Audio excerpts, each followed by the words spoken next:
Hi everybody, good morning, good afternoon, good night from wherever you are, area of the world. Alright, so last class we talked about the sum, the max and mean, the length, concatenate. So today we'll be looking on other formulas in Excel. So if you are new in my class, welcome. Alright, so don't forget to subscribe, to like, and to always put your questions in the comment section below. Alright, so today we'll be continuing on the normal formula.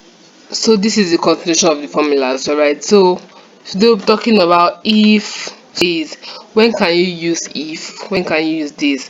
So if you're interested in looking at this sum, max and mean, length, I taught it in my former video. Alright, so for this if, today we're if today. So let us copy and paste. Sorry, I'm going to copy this and go to the if part. So the next one is the days.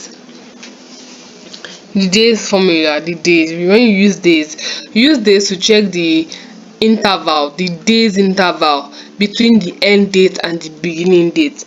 That's when you use days. But unfortunately, in this data set that I'm working on currently, there's no beginning date and end date. So if you need the data set that has a beginning date and end date, you can send me a DM to give you something like that and tell you how to use the day formula.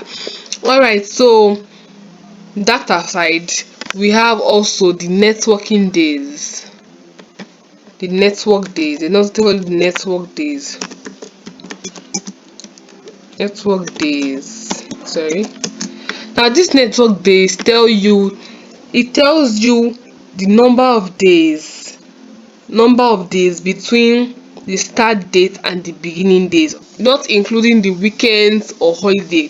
But days now tell you everything plus the weekend plus holiday, but network days does not include the weekend and holiday. So if you need a data set that has beginning date and end date, and also you want to know this very well, you can also write in the comments or send me a DM privately. Alright, my contact will be on my bio now. So now that is all for that. In our next class, like I promised other time, we'll look at VLOOKUP and XLOOKUP. That should be the final formula class we will have.